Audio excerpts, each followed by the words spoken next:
Bonjour à tous, bienvenue sur Balade Parisienne, la chaîne qui vous fait découvrir Paris à travers son histoire et son patrimoine. Si chaque quartier a son monument phare, il en possède d'autres tout aussi intéressants. Je vous invite à les découvrir. En 1563, une place des marchands est instituée à Paris. La première bourse de commerce est créée en 1639 et avec elle le statut d'agent de change. Louis XVIII confirma cette charge en 1816. À partir du 24 septembre 1724, la Bourse de Paris occupe l'hôtel de Nevers, situé rue de Richelieu. Le marché ouvre alors ses portes de 10h à 13h. Les titres s'échangent tous les jours, excepté le dimanche et les jours de fête.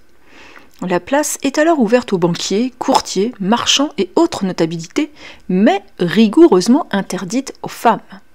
Le règlement de la Bourse de Paris de 1724 interdit l'accès aux femmes car celles-ci sont à l'époque accusées d'avoir puissamment participé aux émeutes ayant suivi l'effondrement 4 ans plus tôt du système de l'eau, première tentative d'introduction des billets de banque. Cette interdiction est confirmée à 2 reprises, par l'ordonnance du 20 juillet 1801 et par un décret de 1816. Les femmes peuvent uniquement pénétrer à l'intérieur de la Bourse de Paris lors de visites guidées. Mais la Bourse de Paris reste agonisante. Il faudra attendre 1776 pour que la cote s'enrichisse de l'action de la Caisse des comptes, dont le principe servira de base à la Banque de France. Par la suite, le développement du système bancaire dans les années 1780 permet de garnir la cotation de nouveaux titres. La Bourse de Paris déménage ensuite au Palais du Louvre en 1794, puis dans l'église Notre-Dame des Victoires de 1796 à 1804 et rue Feydeau à partir de 1818. Avec la promulgation du Code du commerce en 1807, Napoléon consacre l'entrée définitive de la finance en France. Élevé à l'emplacement du couvent des filles de Saint-Thomas, la réalisation de ce nouveau temple de l'argent est confiée à Alexandre Théodore Brognard par Napoléon Ier qui souhaite doter la bourse des valeurs parisiennes d'un siège fixe. L'empereur souhaite mettre en place un emblème de la puissance et de l'accomplissement auquel la France est parvenue. Ces triomphes sur les champs de bataille engendrent en effet un véritable commerce européen et Napoléon espère instaurer un ordre dans l'économie du pays en centralisant l'ensemble des échanges économiques. Le bâtiment d'origine est conçu par l'architecte selon un plan rectangulaire de 69 mètres sur 41 mètres. Les travaux, commencés en 1808, ne sont guère avancés lorsque Brognard meurt le 6 juin 1813. Parmi les candidats à la reprise du projet se trouvent François-Joseph Bélanger et Louis-Pierre Baltard. C'est finalement Éloi Labarre qui achève la construction de l'édifice qui est inauguré le 4 novembre 1826. Labarre apporte au projet primitif plusieurs modifications, tant sur le plan pratique qu'esthétique, chauffage et décoration intérieure notamment. Dans son ouvrage intitulé « Voyage en Angleterre et en France dans les années 1831, 1832 et 1833 », et publié en 1855, l'historien canadien François-Xavier Garneau en donne la description suivante. Je cite « Je gagnai la rue Vivienne, au bout de laquelle se trouve la Bourse, un des beaux monuments de Paris. C'est un édifice à colonnes dans le style de la Madeleine qui a plus de 400 pieds de longueur. 66 colonnes corinthiennes en font le tour, appuyées sur un soubassement de 9 pieds de hauteur et supportant un entablement et un attique. Un perron règne à chaque bout. L'intérieur se compose d'une grande salle qui peut contenir 2000 personnes, d'une galerie décorée de colonnes et d'un grand nombre de bureaux. Le palais Brognard, inspiré du temple de Vespasien à Rome, est inscrit au monument historique depuis le 27 octobre 1987. Bâtie à l'antique, la bourse est entourée d'un péristyle à colonnes corinthiennes. Les façades ouest et est sont précédées d'un large perron, flanqué chacun de 2 statues allégoriques représentant, sous le trait de femmes assises juchées sur de hauts socles, le commerce et la justice, par Augustin Dumont et Francisque-Joseph Duret d'une part, l'agriculture et l'industrie par Charles-Émile Seur et James Pradier d'autre part. 16 marches permettent de gravir le soubassement haut de 2,60 mètres. À l'intérieur se trouve, au rez-de-chaussée, la grande salle des échanges où naguère encore trônait la corbeille, qui, chassée par l'ordinateur, est aujourd'hui pièce de musée.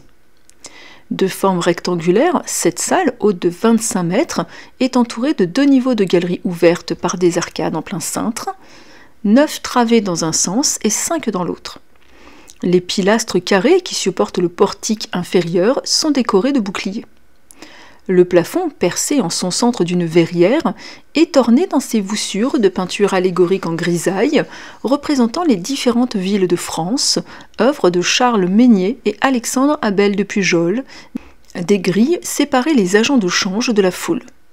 Au premier étage, où fut logé jusqu'en 1865 le tribunal de commerce, une belle pièce, devenue la salle de réunion des agents de change, est ornée de pilastres corinthiens.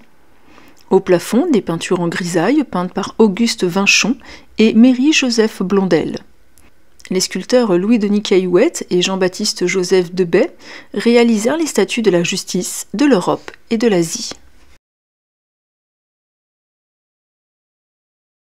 Le 17 décembre 1856, un décret impérial fixe un droit d'entrée perçu via des tourniquets aux angles de la grille d'enceinte. Le 5 mars 1886, Charles Gallo, maître adjoint dans une école et clerc de huissier, âgé de 27 ans, s'introduit à la bourse, se mêle à la foule des boursiers et des grouillots et lance un flacon d'acide prussique dans la corbeille des agents de change. Le tube se brise et répand une odeur nauséabonde. Insupportable, mais rien de plus. Un canular? Non, un simple défaut de fabrication. Gallo saisit alors son revolver et le décharge au hasard, sans parvenir à atteindre personne et sans penser à conserver une balle pour tenir les policiers en respect. On l'arrête donc sans aucune difficulté. Au juge qui lui demande si au cours des réunions anarchistes on fait l'apologie des assassins de Vatrin, l'ingénieur tué à Decazeville, Gallo répond « Certainement ». Et en ce qui me concerne, j'espérais même que c'était le début d'une longue série. Avant de quitter le tribunal, Gallo s'exclame « Vive la révolution sociale, vive l'anarchie !» Condamné à 20 ans de travaux forcés, Charles Gallo mènera la vie dure aux gardes chiourmes et sera mis au cruel régime des incorrigibles.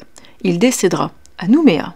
En 1907, 2 ailes sont ajoutées au corps central du bâtiment, au nord et au sud, en respectant le style de Brognard par l'architecte Jean-Baptiste Frédéric Cavel. Ces ailes lui donnent son plan cruciforme actuel. À la même époque, en prévision d'éventuelles manifestations de souscripteurs et de rentiers lésés par des spéculations hasardeuses, les agents de change font creuser un souterrain communiquant avec les caves d'une brasserie de la place. Le 4 avril 1961, une bombe explose à la Bourse de Paris, provoquant d'importants dégâts matériels et blessant 22 personnes, dont 5 grièvement. L'attentat est revendiqué par le Front de Libération Nationale. Depuis 1987, les cours du marché des actions au coton sont gérés par informatique dans les locaux des banques, hors du palais Brognard. La bourse étant maintenant gérée par Euronext, le bâtiment est devenu un lieu de conférences, réceptions, expositions. Régulièrement, des expositions photographiques ont lieu à l'extérieur sur les grilles du palais.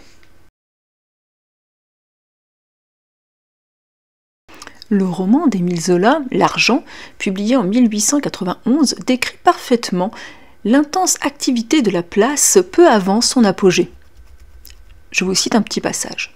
« C'était l'heure active où la vie de Paris semble affluer sur cette place centrale, entre la rue Montmartre et la rue Richelieu, les 2 artères engorgées qui charrient la foule. Des 4 carrefours, ouverts aux 4 angles de la place, des flots ininterrompus de voitures coulaient, sillonnant le pavé au milieu des remous d'une cohue de piétons. Sans arrêt, les 2 files des fiacres de la station, le long des grilles, se rompaient et se reformaient, tandis que sur la rue Vivienne, les victorias des remisiers s'allongeaient en un rang pressé, que dominaient les cochers, guides en main, prêts à fouetter aux premiers ordres. Envahis, les marches et le péristyle étaient noirs d'un fourmillement de redingotes, et de la coulisse, installée déjà sous l'horloge et fonctionnant, montait la clameur de l'offre et de la demande, ce bruit de marée de l'agio, victorieux du grondement de la ville. Des passants tournaient la tête, dans le désir et la crainte de ce qui se faisait là, ce mystère des opérations financières où peu de cervelles françaises pénètrent, ces ruines, ces fortunes brusques, qu'on ne s'expliquait pas, parmi cette gesticulation et ces cris barbares. Et lui, au bord du ruisseau, assourdi par les voix lointaines, coudoyé par la bousculade des gens pressés, il rêvait une fois de plus la royauté de l'or, dans ce quartier de toutes les fièvres, où la bourse, d'une heure à 3, bat comme un cœur énorme au milieu. Je vous remercie d'avoir visionné cette vidéo de balade parisienne. Si la visite vous a plu, n'hésitez pas à vous abonner. À bientôt pour de nouvelles découvertes et en attendant, passez une agréable journée.